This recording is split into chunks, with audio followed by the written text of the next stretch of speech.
भारतीय परंपरा में नारी के विविध रूप बताए गए हैं। देवी, माँ, सहचरी, प्राण। परंतु वास्तव में क्या इस पुरुष प्रधान समाज में नारी के इन रूपों का सम्मान होता है? अंग्रेजी में एक कहावत है स्त्री के विषय में कि जो हाथ पालने को झुलाते हैं वह संसार का शासन भी करते हैं। और इस कहावत से स्पष्ट है कि माँ का बालक के जीवन पर क्या प्रभाव पड़ता है।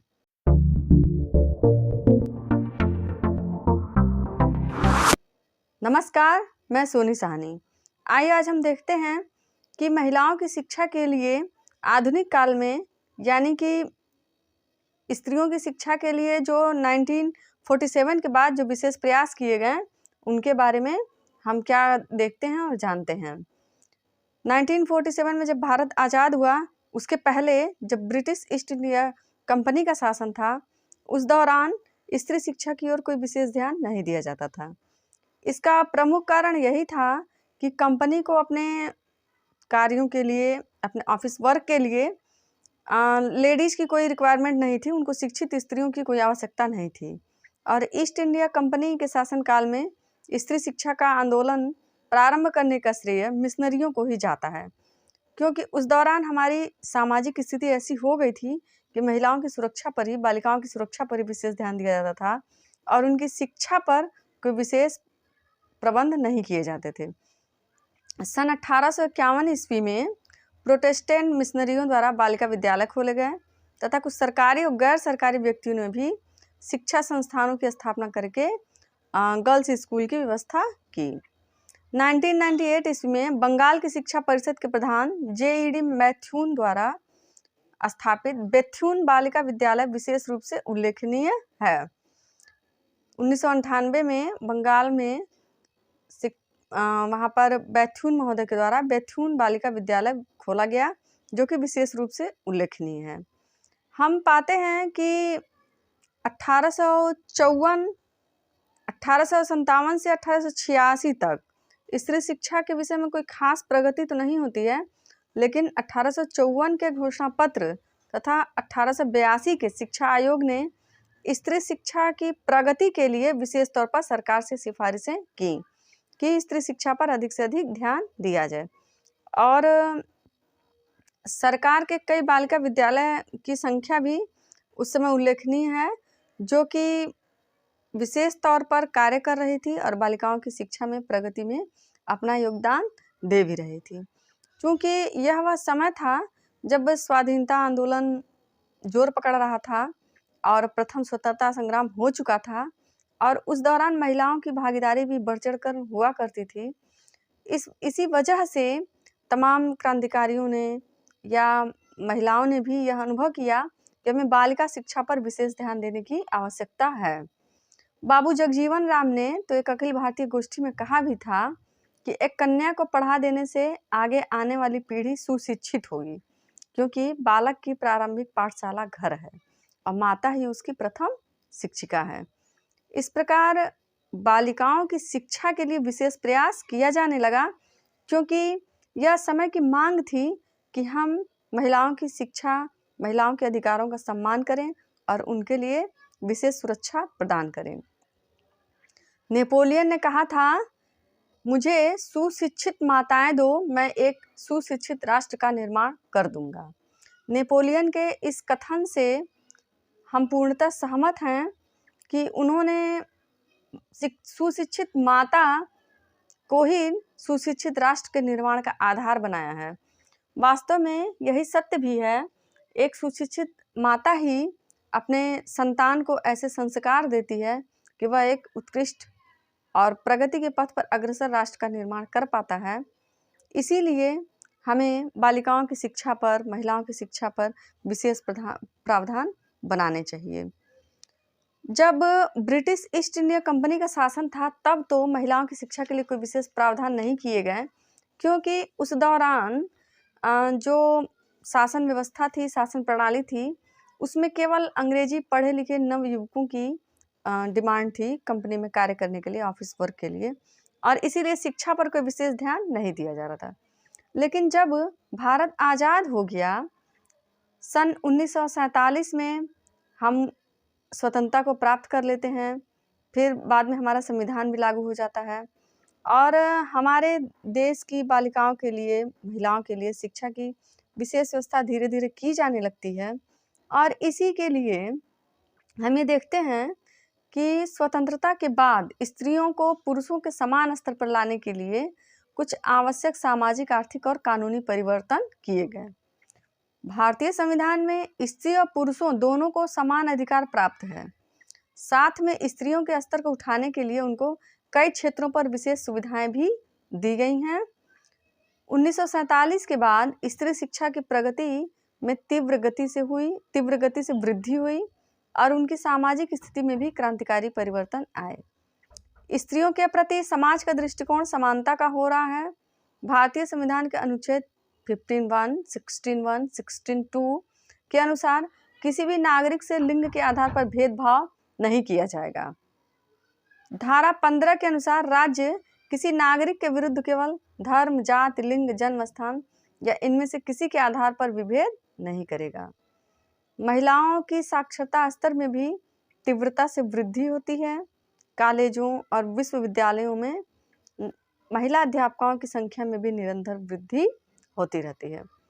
1951 में नारी साक्षरता की दर 8.86 थी, जो 2001 में बढ़कर 54.16 तक पहुंच गई।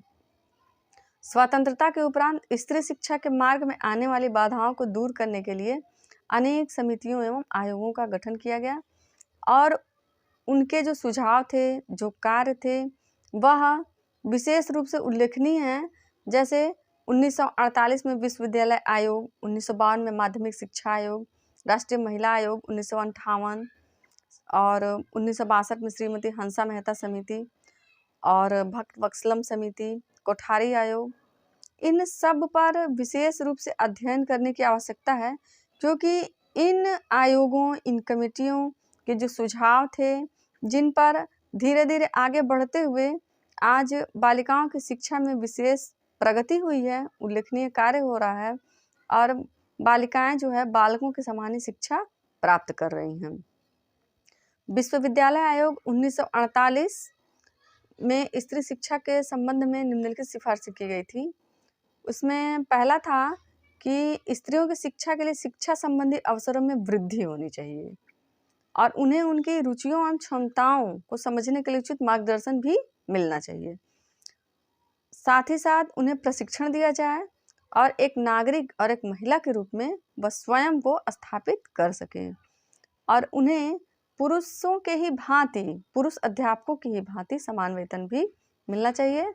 और स्पेशली 1948 के विश्वविद्यालय आयोग ने शैक्षिक परामर्श की व्यवस्था को विशेष बल दिया है कि बालिकाओं के लिए, महिलाओं के लिए शैक्षिक परामर्श की व्यवस्था हो।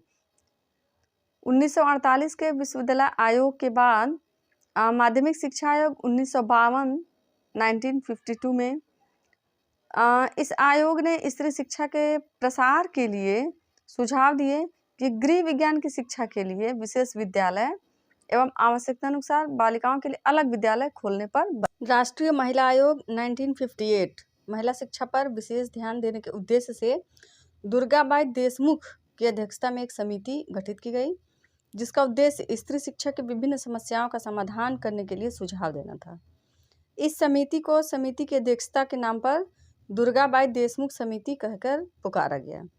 समिति ने 1959 में अपना प्रतिवेदन भारत सरकार के सम्मुख प्रस्तुत किया, जिसके कुछ प्रमुख सुझाव इस प्रकार थे। भारत सरकार स्त्री शिक्षा पर विशेष ध्यान दें एवं स्त्रियों के लिए अलग से प्रशासनिक व्यवस्था भी की जाए और भारत सरकार को समस्त राज्यों के लिए स्त्री शिक्षा के विस्तार की नीति निर्धारित करनी चाहिए तथा इस नीति के क्रियान्वयन के लिए राज्यों को आवश्यक धनराशि प्रदान की जानी चाहिए। साथ ही साथ ग्रामीण क्षेत्रों में स्त्री शिक्षा के प्रसार के लिए विशेष प्रयास किए जाने की आवश्यकता थी और पुरुषों तथा स्त्रियों की शिक्षा में विद्यमान अंतर को अतिशीघ्र समाप्त करने के लिए भी प्रयास किया जाना चाहिए और स्त्री शिक्षा की समस्याओं पर विचार करने के लिए राष्ट्रीय महिला शिक्षा परिषद नामक पृथक इकाई का गठन किया जाना चाहिए। इसकी संस्तुति जो है दुर्गाबाई देशमुख समिति ने की थी कि स्त्री शिक्षा की समस्याओं पर विचार करने के लिए राष्ट्रीय महिला शिक्षा परिषद नामक एक अलग से इकाई गठित की जाए और स्त्री शिक्षा के प्रसार हेतु राज्यों में लड़कियों तथा महिलाओं की शिक्षा के लिए राज्य परिषदें भी गठित की जाएं। Council for education for girls women. Durgabai Deshmukh समिति के सुझावों को स्वीकार करते हुए केंद्रीय शिक्षा मंत्रालय ने 1965 में राष्ट्रीय महिला शिक्षा परिषद का गठन किया और इस परिषद के माध्यम से जो प्रमुख कार्य थे किए जाने थे वह स्त्री शिक्षा की समस्याओं से संबंधित समस्याओं के निराकरण हेतु, स्त्री शिक्षा के प्रसार एवं उसमें सुधार हेतु नीतियों, कार्यक्रमों व प्राथमिकताओं से संबंधित सुझाव देना है। स्त्री शिक्षा के समस्याओं पर विचार करने के लिए परिषद समय समय पर सर्वेक्षण, विचार गोष्ठियाँ तथा अनुसंधान कार्यक्रमों के आयोजन की व्यवस्था भी। हम देखते हैं कि श्रीमती हंसा मेहता समिति, जो कि सन 1962 में राष्ट्रीय स्त्री शिक्षा परिषद में श्रीमती हंसा मेहता की अध्यक्षता में एक समिति नियुक्त की गई थी। इस समिति ने स्त्री शिक्षा के पाठ्यक्रम के संबंध में बहुत ही उपयोगी सुझाव दिए थे तथा उनका सुझाव था कि लड़के और लड़कियों के पाठ्यक्रम में अंतर करने की आवश्यकता नहीं है, क्योंकि शिक्षा का संबंध वैयक्तिक क्षमता और अभिरुचि से होता है। अतः प्राथमिक स्तर पर दोनों का पाठ्यक्रम एक समान होना चाहिए। ये बहुत महत्वपूर्ण है श्रीमती हंसा मेहता समिति का सुझाव कि जो बालक बालिकाओं का पाठ्यक्रम है वह प्राथमिक स्तर पर एक समान हो और माध्यमिक स्तर पर विभिन्न विषय रखे जाएं, विशेष रूप से होम साइंस, गृह विज्ञान की शिक्षा की व्यवस्था की जाए तथा गणित और विज्ञान की शिक्षा के लिए प्रोत्साहन किया जाए और बालिकाओं के लिए भी व्यावसायिक शिक्षा संस्थाओं की स्थापना की जाए। फिर इसके बाद हम देखते हैं श्रीमती हंसा मेहता समिति के बाद आता है भक्त वत्सलम समिति।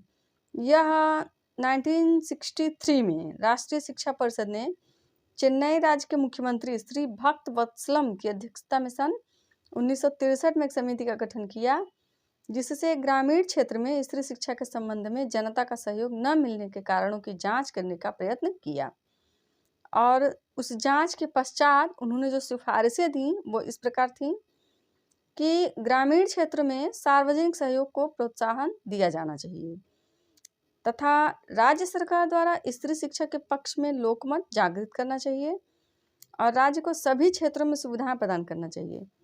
ग्रामीण क्षेत्रों की प्रौढ़ महिलाओं के लिए संक्षिप्त पाठ्यक्रम का आयोजन किया जाना चाहिए। आइए अब हम देखते हैं कि कोठारी आयोग ने स्त्री शिक्षा के संबंध में कौन कौन से सुझाव दिए थे।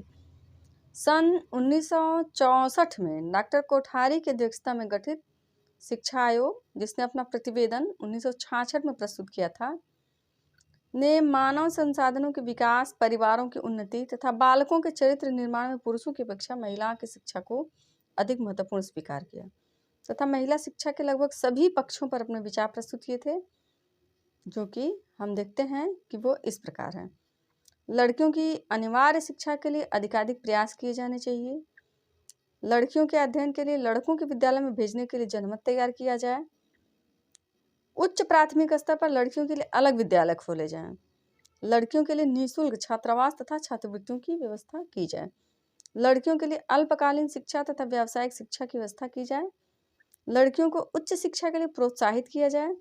लड़कियों के लिए पृथक विद्यालयों की व्यवस्था की जाए।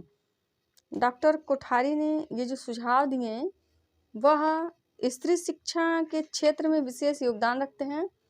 उन्होंने यह भी सुझाव दिया कि शिक्षा शास्त्र, गृह विज्ञान तथा सामाजिक कार्यक्रमों के पाठ्यक्रमों को समुन्नत करके लड़कियों के लिए अधिक उपयोगी बनाया जाए तथा नारी शिक्षा के लिए अनुसंधान इकाइयों की स्थापना भी की जाए और स्त्री शिक्षा के मार्ग की बाधाओं को दूर करने के लिए ठोस कदम उठाए जाएं और स्त्री शिक्षा के संचालन के लिए केंद्र स्तर पर तथा राज्य स्तर पर प्रशासनिक तंत्र का गठन किया जाए। यह कोठारी आयोग के सुझाव थे, जो कि स्त्री शिक्षा के लिए बहुत ही ज़्यादा महत्वपूर्ण हैं। फिर हम देखते हैं कि राष्ट्रीय शिक्षा नीति 1986 और राममूर्ति समिति 1991, इन सब में भी बालिका शिक्षा के लिए समय समय पर विशेष सुझाव दिए गए और बालिकाओं की शिक्षा के लिए विशेष प्रयास किया गया। महिलाओं एवं बालिकाओं के लिए तकनीकी शिक्षा की भी व्यवस्था का प्रावधान किया गया। तथा उनके लिए अलग से व्यावसायिक शिक्षा संस्थान, अलग से होटल, इन सब की भी व्यवस्था करने का स्वतंत्र भारत में महिलाओं की शिक्षा के लिए जो विशेष प्रयास किए गए हैं, उसमें सबसे उल्लेखनीय तथ्य यह है कि संविधान की धारा 45 के अकॉर्डिंग 6 से 14 वर्ष के सभी बालक बालिकाओं को निःशुल्क एवं अनिवार्य शिक्षा प्राप्त करना सबके लिए कंपलसरी किया गया है। और ये अभिभावकों की भी जिम्मेदारी है कि 14 वर्ष तक की आयु पूरी कर लेने तक सभी बालक बालिकाओं को अनिवार्य एवं निःशुल्क शिक्षा के प्रावधान के तहत उनको शिक्षा प्राप्त करने का अधिकार प्रदान करें एवं ये सुनिश्चित करें कि उनका जो बाल्य है वह शिक्षा प्राप्त करे, जिससे सभी बालक एवं बालिकाएं तो शिक्षा प्राप्त करेंगी ही, विशेष तौर से बालिकाएं भी शिक्षा प्रदान करेंगी। और वर्तमान समय में राज्य सरकार द्वारा एवं केंद्र सरकार द्वारा बालिका शिक्षा के क्षेत्र में विशेष रूप से प्रयास किए जा रहे हैं और तमाम योजनाएं चलाई जा रही हैं, जिसके आधार पर बालिकाओं की शिक्षा में सहयोग प्राप्त हो रहा है। और जन सामान्य भी अब समय एवं समाज की आवश्यकताओं को देखते हुए बालिकाओं की शिक्षा में आगे आ रहा है। और जो बालिकाएं हैं वह भी अपने कार्यों के द्वारा, अपने व्यवहार के द्वारा अभिभावकों को यह सुनिश्चित कर पाने में सक्षम हुई हैं कि वह शिक्षा प्राप्त करके उनका एक सहारा बन सकती हैं, समाज में एक विशेष स्थान प्राप्त कर सकती हैं और समाज को एक नई दिशा दे सकती हैं। और पश्चिमी देशों के आधार पर ही यह कहा जाता है कि स्त्रियां शिशुओं को शिक्षा देने के लिए सर्वरूपेण उपयुक्त हैं। जब हम शिक्षा की बात करते ही हैं और शिक्षा शिशुओं को, बालक बालिकाओं को देना होता है, तो उसके लिए सुशिक्षित माताएं ही चाहिए और इसके लिए हमें बालिका शिक्षा के क्षेत्र में विशेष रूप से प्रयास करना चाहिए। इसीलिए भारतीय संविधान के द्वारा और केंद्र सरकार, राज्य सरकार के द्वारा विशेष रूप से प्रयत्न किए जाते हैं और शिक्षा को, खासतौर से बालिका शिक्षा को अनिवार्य और निःशुल्क किया जा रहा है, ताकि बालिकाएं जो है समाज में मान सम्मान प्राप्त कर सकें और एक सुरक्षित वातावरण में जीवन यापन कर सकें। केंद्र सरकार एवं राज्य सरकार की जो योजनाएं हैं उससे लाभान्वित होकर महिलाएं, बालिकाएं शिक्षा, उच्च शिक्षा में आगे आएं और शिक्षा को प्राप्त। वैसे भी हम समाज में बदलाव लाने के लिए या फिर समाज की बुराइयों को दूर करने के लिए हम शिक्षा को ही सबसे उपयुक्त हथियार के रूप में पाते हैं। और शिक्षा के द्वारा बालिकाएं, महिलाएं खुद की सुरक्षा को सुनिश्चित कर सकती हैं और समाज में जो बुराइयां हैं उनको भी समाप्त कर सकती हैं।